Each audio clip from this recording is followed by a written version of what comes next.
Hello, friends. Welcome to my YouTube channel. My name is Faith Storms. I'm a licensed social worker therapist, and today I want to talk to you about introvert and extrovert.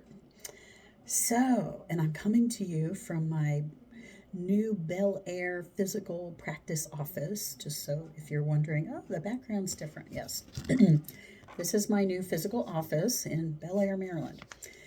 So, introvert, extrovert. This is a very common topic that comes up in a lot of my sessions with people because people don't know what they are or they think they're one thing but they're another. So I just want to explain the basics of what it means to be an introvert and what it means to be an extrovert and how this temperament operates. So, we are born you are born somewhere on the continuum. So, introvert, extrovert is a continuum. You can be highly introverted, you can be highly extroverted, you can be in the middle, and everyone is somewhere on the continuum. A lot of people have a lot of misunderstandings about what it means to be an introvert versus being an extrovert. And if you look at the history of it, introverts have been pathologized and marginalized for at least the last 100 years or so. So if you are an introvert already, if you already know that, and you feel like something's wrong with me, yes, society has been telling introverts that there's something wrong with you. There are more extroverts than introverts. So, in general, if you are an introvert, you are around a lot more extroverts. The world is set up for extroverts. I'll explain that a little bit more as we go along. But the first thing to know is that being an introvert, being an extrovert, is about energy.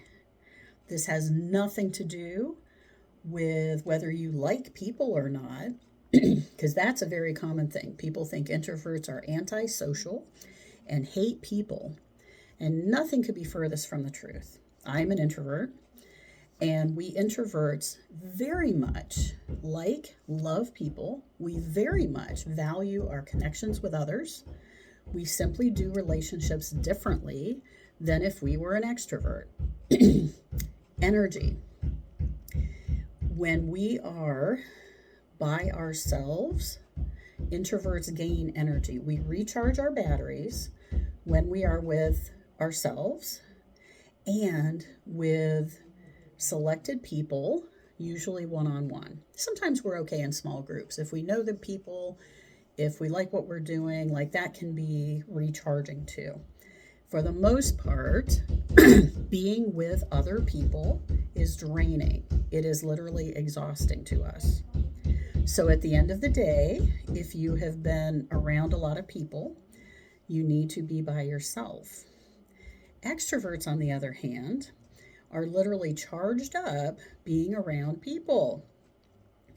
The more people they're around, the happier they get. The more the merrier was definitely spoken by an extrovert. People is what energizes extroverts, and activity.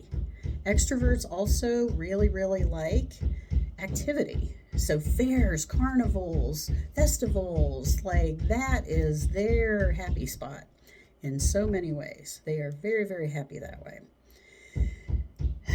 For we introverts, we can go to a festival, we can go to a fair, but it's going to take from us to be there. It's not going to be, we'll enjoy ourselves, but then we need to rest afterwards. Introverts also need time to process information and to figure out what to say. We introverts do not do well flying by the seat of our pants. We do not like that. We do not like to be put on the spot. We do not like to be unprepared. Meetings freak us out if we're going to have to speak or say something, unless we know exactly what is expected. Like if we can have time to prepare, that's fine. But if we're just thrown into like a big staff meeting and we're supposed to participate and people are just going to bring things up randomly and then we're supposed to talk about it, that's really stressful. Extroverts, on the other hand, often that's just how they communicate. They talk on the fly, they make it up as they go along, it seems. And they're very stream of consciousness kind of communicators. And it's a challenge when an introvert and extrovert are trying to communicate, because at times the extrovert will say, like, why aren't you talking to the introvert? Like, why aren't you saying more? Why aren't you sharing more?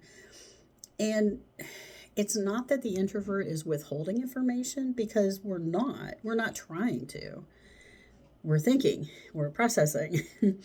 So often extroverts need to slow down if they're speaking to an introvert, and introverts need to not speed up, but we need to put ourselves out there a little bit more, because at times we do have thoughts and we just aren't sharing them because we're not sure if they're the best thoughts yet. We're not sure if they're fully formed. And that can be a challenge, because people often really, really like the comments and the feedback that introverts have, because it tends to be pretty deep, it tends to be multifaceted, it tends to be really useful and very interesting to others, but we don't always have the comfort level or the confidence to speak up about it. So, we can learn behavior, but you're not going to change your innate temperament. If you are an introvert, you were born that way, it is not going to change. You can learn behaviors. You can learn to extrovert. You can learn to socialize. You can gain social behavior. And that's great. Absolutely. Absolutely. You need to do that. Because, like I said, most of the world is set up for extroverts. Most of the time, people are expected to behave in a very extroverted way around others. But I just want to tell you, for those of you that are introverts watching this, you do not need to change who you are. There is nothing wrong with being an introvert. There's nothing wrong with how you're wired. It's wiring, it's brain chemistry. When they've done studies on how the brains of introverts and extroverts work, introverts receive happy hits, dopamine and serotonin, the feel good chemicals in our brain. We receive those chemicals, or those chemicals are more present and produced when we're by ourselves or when we're with selected people. Extroverts, on the other hand, their brains get happy hits, their brains get feel good chemicals when they are around people, lots of people, more people, and doing activities, doing like very active activities. So our brains literally work differently. That's why you can't make yourself be the other. And extroverts can't make themselves be introverts either. So, even though we as introverts are sort of expected to accommodate to the extroverts of the world, which isn't completely fair, sometimes they need to accommodate to us. And interestingly, so I'm rereading and listening to this book called The Introvert Advantage, which I read long ago, and it totally changed how I felt about being an introvert. It is an excellent book. And one of the things that she was talking about was, and I was like, oh my gosh, that's so true. She said, as extroverts age, they need to develop an appreciation of introversion and introverted behavior, because then this makes so much sense. Their ability to go do things and to be active and go is probably going to change as they age and become less physically able to do things. And I was like, oh my gosh. A lot of very unhappy older people I know who are not aging well are extroverts. And so as they become physically disabled or medically disabled with aging, with conditions, when they get more stuck at home, when their world starts to shrink, they're very unhappy. They become very depressed or very angry and difficult to those around them because they don't know how to be with themselves. They don't know how to be alone. They're very unhappy being alone. So I thought that was an excellent point she made. And so here's another good reason to be an introvert. If you're an introvert, you're going to age well in a lot of ways.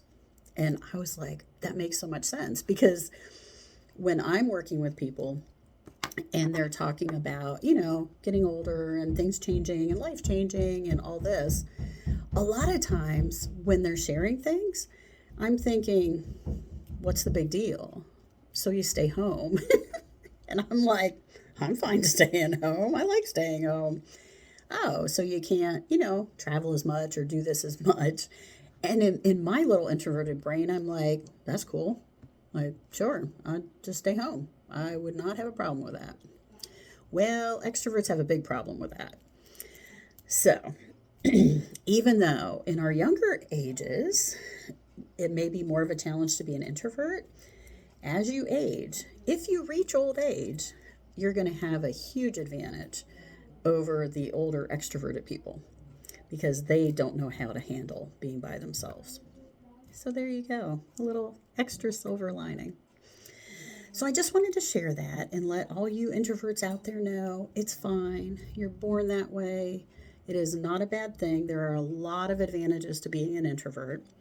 What's really important is that, first of all, you are, and that you learn to take good care of yourself.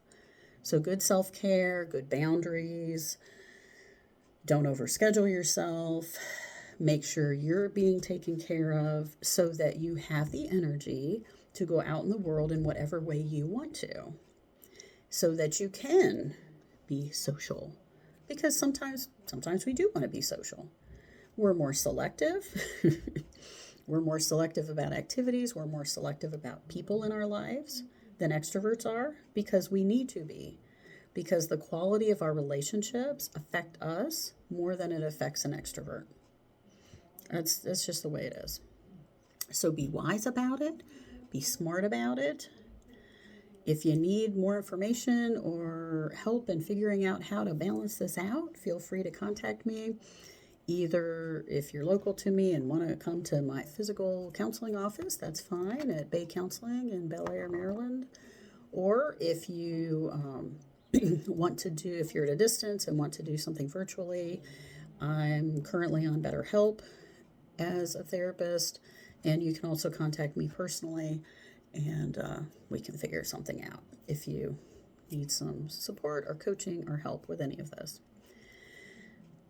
So there you go. Introvert, extrovert. It's about energy. You're born that way, and there's nothing wrong with being an introvert. It can be a blessing. So have a great day. See you next time.